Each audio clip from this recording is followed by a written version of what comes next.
All right, here's another episode of Empty by Eric Ruggles. It's season 2, episode 3, called Hidden in Hickory.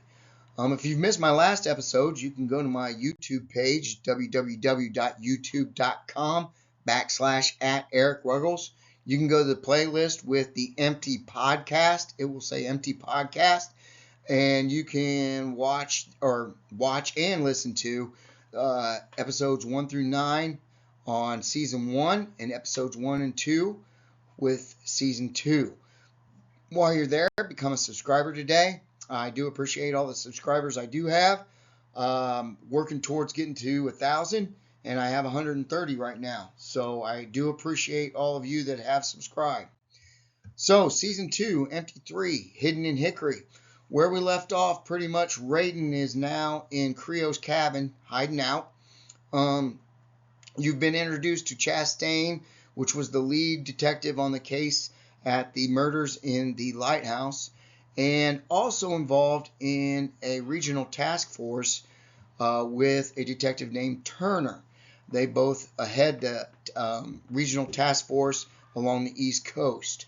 And you've also been introduced to Kieran, which is possibly going to be after Rayden soon. So, starting off where we left off, all right? After a long drive, Chastain pulls up to the regional office in New Jersey. He takes a couple more deep breaths, releases the seatbelt, turns the car off, and proceeds to get out of the car. He opens the door to the car, he gradually gets out and heads towards the door. He opens the door to the office, and he quickly is greeted by Turner. They head to the war room, where they intend to discuss the progress of their case. Turner walked in front of Chastain and led him to the conference room. Both Turner and Chastain sat down, and they began to discuss the case. Turner said, "The evidence we found was nothing. The scene was clean except for the dead body. How are we going to catch the killer if we can't ever get any evidence or clues?"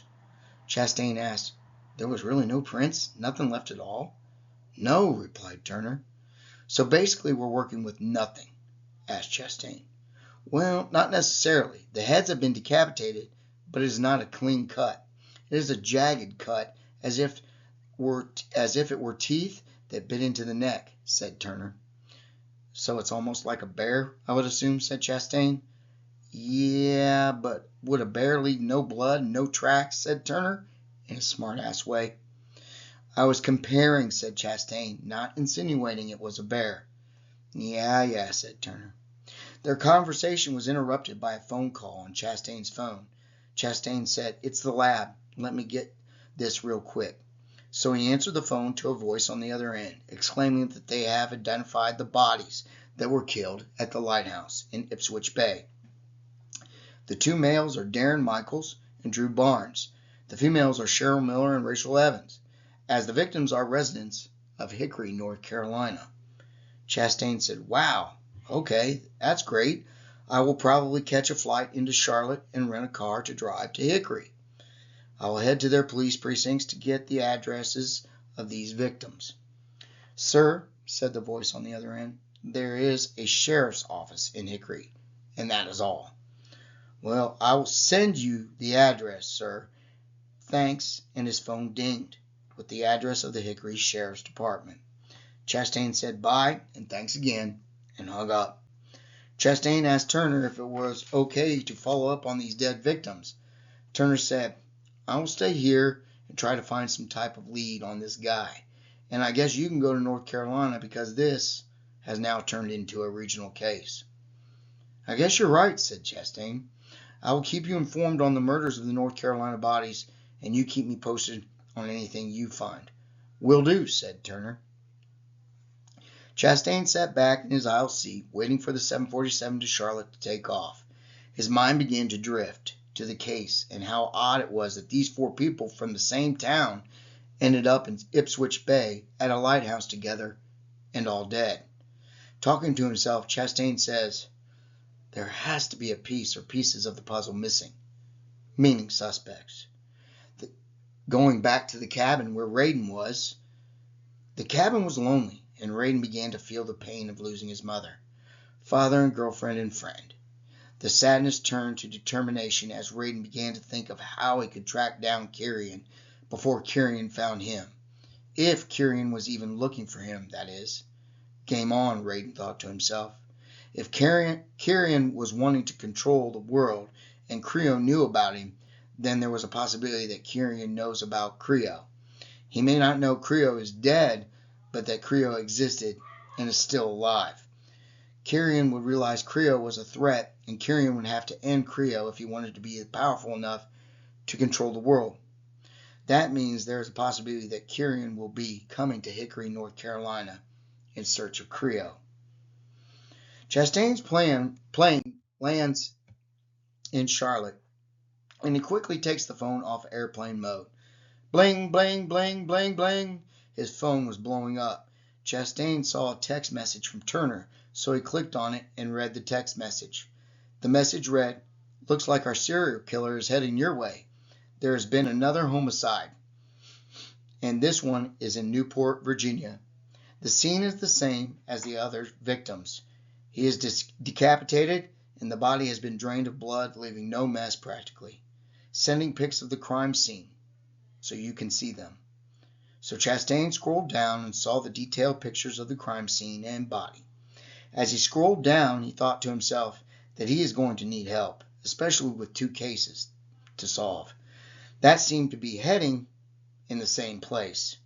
Could there be a connection, he asked himself?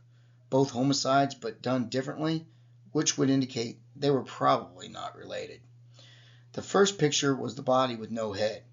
The head was nowhere to be found, and at the scene and at the neck was a jagged cut almost like a dull blade or teeth of a wild animal. However, there were no tracks, none at all. And an animal would have definitely left tracks. This was a human, and a very clever one. Chastain texted back to Turner. The text said, "Things were getting busy down here. You might want to get down here." Turner replied with "On my way." Chastain decided it would be a great time to go check out any missing persons reports at the Hickory Sheriff's Department. Chastain went to the rental counter and rented himself a mid-sized car, a Nissan Altima. It was a recent year model.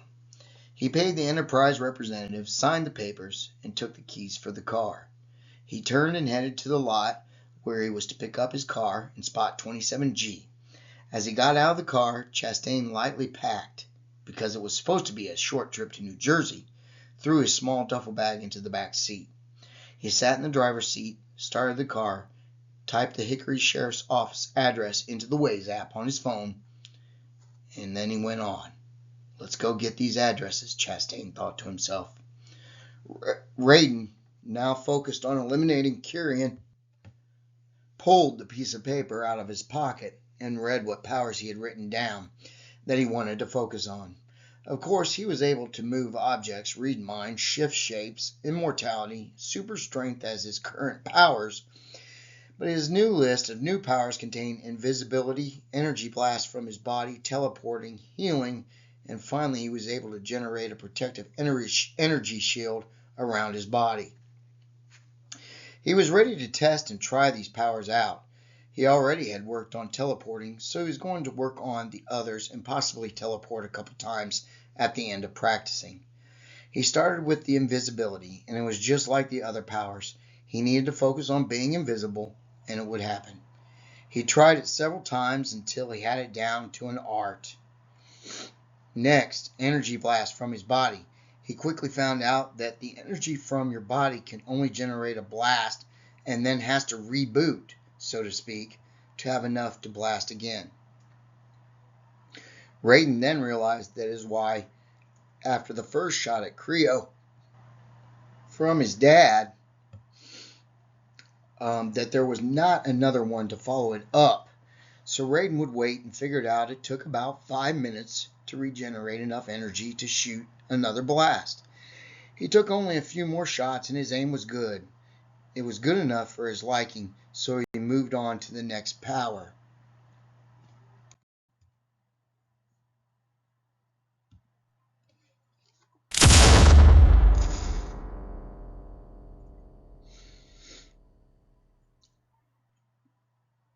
Also, the blast did make some noise, and he did not want to attract attention. The reason his father shot at Creo was so loud is because it blew up the car. The regular noise was more like a gunshot type loudness. Finally, he was going to teleport a couple of times to make sure he had that down, and he decided to chance going back to his home to see if his father had anything in the basement that was helpful to him. So he closed his eyes and imagined himself in the basement of his house in Hickory, North Carolina. He opens his eyes, and boom, he was there. He began to look around, and especially the chest of drawers his father kept his stuff in when he returned to save the family. In the drawers were some clothes, a few books, and some pictures of the family when Rayden was younger. He found nothing.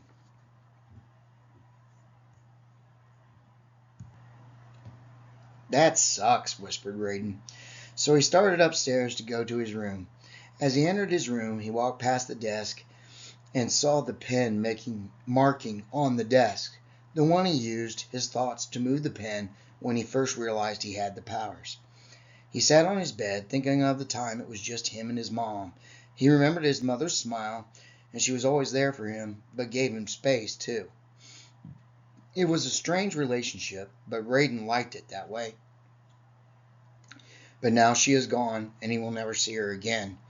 He thought about his room and how life was not bad before the powers entered his life.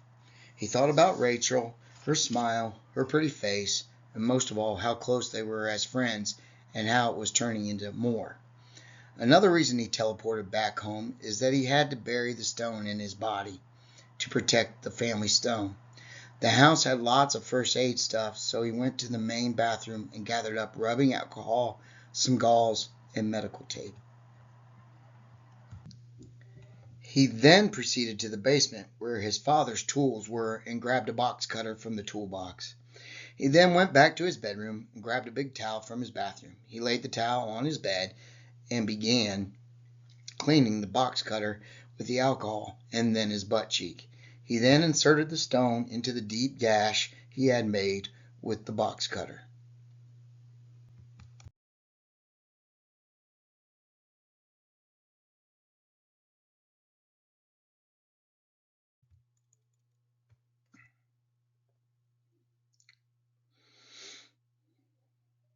He made sure the stone was down in his butt cheek good.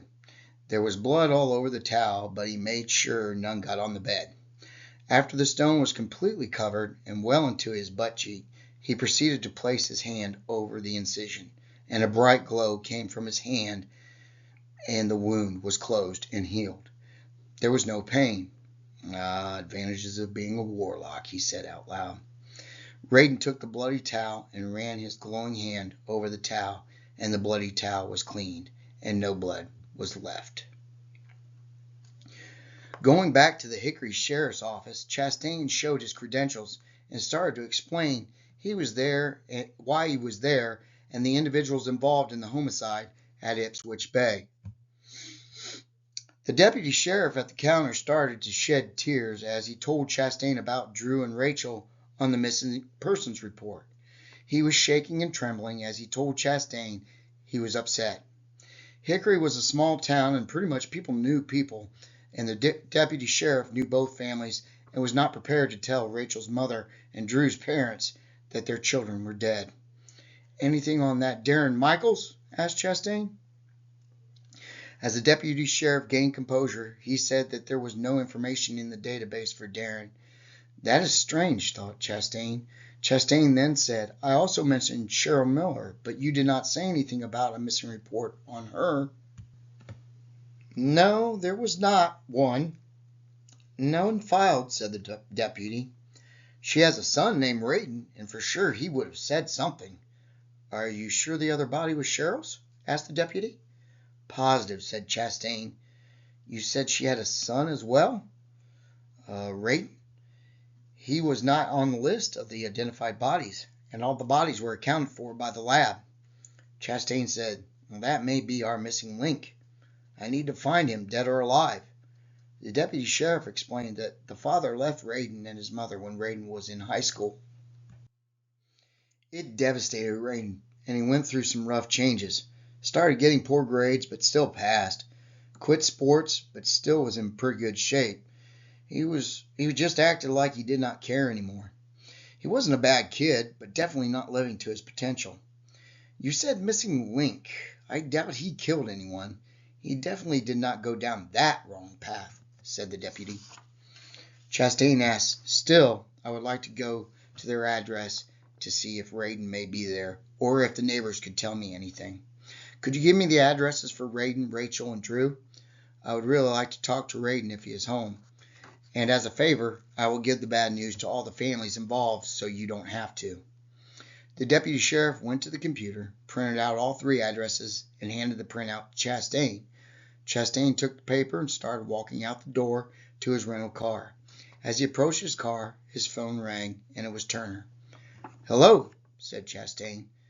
Hey, I'm about 2 or 3 hours out and then should be pulling into Hickory, North Carolina, explained Turner. Chastain replied, sounds good, and I have the addresses of the victims from the other case, so I will go check these homes out while you are still on your way. I plan on hitting Cheryl's, the lady's victim's house, last, said Chastain. I think her son Rayden might be involved. When you get here, we can meet up and discuss our next move on the decapitation of murders. Will do, said Turner, and hung up the phone. There you have episode 3, Hidden in Hickory. Like I said, if you missed my other episodes, you can go to my YouTube channel, www.youtube.com/@EricRuggles, and you can watch the other episodes, Season 1, Episodes 1 through 9, Season 2, Episodes 1 and 2, or if you missed this one and you're just now listening to it, you can go listen to all of them. All right, I appreciate you guys' time, and we'll see you with Episode 4 later on.